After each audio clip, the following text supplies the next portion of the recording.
What's going on, guys? My name is Arrow, and in today's video, we are doing episode 3 of our 10 Divine Mapping Challenge, this time with a Rage Vortex Berserker. It didn't turn out exactly as planned, but it didn't disappoint. Let's get into it.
The goal of this challenge, as always, is to create fun, fast mappers that can do most or all basic mapping content. Some of these builds are going to excel at different types of content, and some of them, including this one, will have some bossing capabilities. But at the end of the day, the goal is to map. As always, my usual disclaimer, don't spend too much time looking at the numbers in PoE. Our goal here is not to land at the top of the PoE Ninja ladder, rather to create a fun, new way to blast maps and make currency. We're going to be focusing on things like quality of life, speed, and fun rather than EHP, total damage, etc. So today's build is Rage Vortex Berserker. Started as a Sunder build, but Sunder has the problem of requiring that you invest in reducing the time between waves, or else it cancels itself and feels terrible to play with high attack speed. This build, which is built around stacking a lot of rage, has a ton of attack speed, and at the end of the day, I just didn't like the way Sunder felt. Tried a bunch of different skills and ultimately settled on Rage Vortex because I'd never used it before. Rage Vortex is actually not that good of a mapper. It's acceptable in this setup because of the amount of area of effect that we have, and the clear feels pretty good. This is also able to do some bossing content, and I kind of accidentally ended up making kind of an all-arounder sort of build, but I still wanted to bring it to you guys because that's what I do. Every single build gets a video.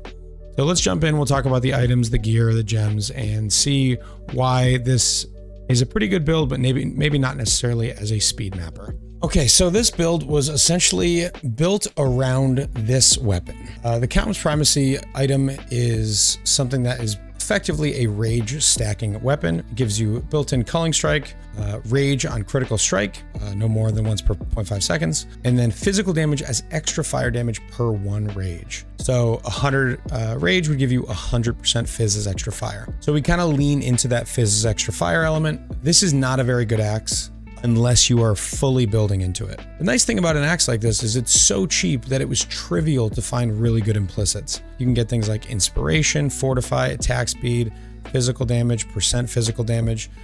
I wanted to get fortify so this build would feel a little bit tankier, and it really did end up feeling pretty tanky for a 10 divine mapping budget. So we have our pseudo 7 link here with Rage Vortex, and then after this, the goal is to get a lot of rage. We use the Bear's Girdle to give us max rage. We get some max rage on the tree, max rage from our Ascendancy, and then we have a ton of benefits from having rage. Now, by default, rage gives you attack damage, attack speed, and movement speed. Rite of Ruin triples the effects of that, but also makes you lose life while you are not losing rage. Losing rage means you're berserking. We actually don't use Berserk very often in this build, pretty much just to try to delete a boss if we need to. But the idea of Rage Vortex is that it spends your rage in order to give you damage. So 20% of your rage, we have 95 cap, let's just call it 100 for math. 20% of your rage gets sacrificed, so about 20 rage. And then it deals 5% more damage per 1 rage sacrificed. If we sacrifice 20 rage, we get 100% more damage from the Rage Storm. It also gives us a bunch of AoE. So obviously getting a lot of rage for Rage Vortex and for this axe, very important. So because we're never berserking, it means we're always spending and then getting right back to the cap using the Calm Spirit gloves, which give you rage per second for every 100 life recovery. We end up getting a pretty good amount of life recovery from a few different places, from the tree, from vitality, and some gear slots. So we have a huge amount of rage recovery, which is required when you spend 20% of it every time you use a skill. So the idea here is these gloves keep us at 100% of our rage. We also have a bunch of sources of generating rage on the tree from our ascendancy. So our rage is always really high, which is great for moving around really quickly. This build feels super fast to play. The clear isn't that good, but you move between packs so fast that it actually does end up feeling pretty nice. As far as the gear, this ring was just filling out some things I wanted. I needed a little bit of res. I needed some intelligence and dex, life, and then a huge accuracy roll, which I actually used attack catalyst on to get that number higher, as well as the elemental damage with attack skills. So those are both boosted by catalysts. For the helmet, needed to get intelligence. Unfortunately, this build has high stat requirements for a few different things. So we used essences on the helmet. Basically, we bought a fractured life helmet, spammed essences until we got double res, and then we just crafted Fizz taken as fire. The implicits, you really want that mana cost of attacks, and then mana reservation efficiency. It helps us have enough mana to cast all of our spells. We're at 56 mana, and only a few of our spells cost mana to use. So, you know, left click, Enduring Cry. Rage Vortex actually costs life, but some of our other things like our Ancestral Protector, our Leap Slam, that costs mana. So you don't need a ton of recovery for it, but it helps to get those mana costs down. The Zoph's Blood is perfect for this build because we are all fire damage. We're getting Avatar of Fire that helps us convert our Rage Storm. The Death Rush is just a really, really nice mapping item. You get Adrenaline for 3 seconds on kill. You got to make sure that you get the 3-second one. And it's not too expensive right now. So this is pretty much going to give you, 90 to 95% uptime on Adrenaline as you traverse through the map. Our boots are just solving problems. We just wanted a bunch of res here. The chest, basically what we did here is the goal was to get a good amount of attack crit, life, and armor. So we actually just did Reforge crit on a Hunter Astral Plate until we hit tier 1 and some good other mods. Good amount of armor, 2,300 is a ton, and this was not very expensive to put together. If you're only looking for one influence mod on an item like this, just reforging for it can be really, really a cost-effective way to get a pretty good chest without breaking the bank. Flasks, we had to get an Amethyst Flask because our Chaos Res is really low. And then things like armor, move speed, and reduced effective curses really help us in maps. Flawless Savagery is just really nice damage, flat fizz, crit multi, and crit chance. We take Aspect of Carnage. The increased damage taken doesn't really bother me, especially on a 10 divine mapping budget. And then, of course, we already talked about the rage nodes here. These are mandatory. On the tree, there's not too much exciting stuff happening here. We get some max res here. We get some max res from the armor mastery. You want to take the berserking wheel and grab 5% attack speed per enemy in close range. While you're mapping, when you run up to a pack and there maybe is 10, 15, 20 enemies right in front of when you're about to cast, because the skill snapshots your attack speed when you cast it, if you run up to a pack and there's a ton of enemies really close when you cast, that attack speed will be captured. We grab a life gain on hit Watcher's Eye. These are very cheap to get one mod Watcher's Eyes, so this is just a nice boost to our survivability. The reason that we need a boost to our survivability is this right here. Our life is constantly draining. So life recovery from regen is not applied. That's already a line that we have on our gloves, so that doesn't matter. But then we get every 4 seconds, recover 1 life for every 0.1 life recovery per second from regen, which means you're not regenning that life, you're recovering it. Therefore, wearing these gloves does not impact it. The idea here is because we're losing all of our regen to Calm Spirit, this allows us, while not attacking anything, to never die from that huge degen that we get from Rite of Ruin.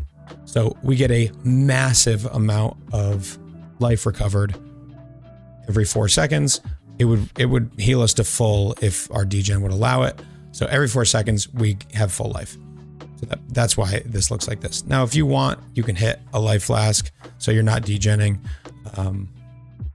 It didn't bother me. I don't know that I ever died from this degen while mapping. When I died, it was like, you know, ground explosions and things like that. This is a really cool node. Critical strikes do not inherently ignite, but 100% increased damage with hits against ignited enemies. So we run a combustion on our War Chief and Protector. When those hit a boss, they ignite it, and then we have 100% increased damage against the boss. Call to arms so we can have Enduring Cry on left click. That helps us keep our rage really, really high. As you can see, when we cast Ton, our rage goes down, and then we hit our Enduring Cry, and it gives us a massive boost. So while mapping, you can cast a lot and still stay at a really high level of rage. That's pretty much it for stuff on the tree. Quickly go over the gems that are interesting. We have Determination and Herald of Ash. Vitality pretty much just enables our Watcher's Eye. We have to have a life tap on our Assassin's Mark because Mark on hit is very expensive, so make sure you get that life tap. A Leap Slam, cast when damage taken, Molten Shell. Nothing too exciting here. And then we have this Berserk.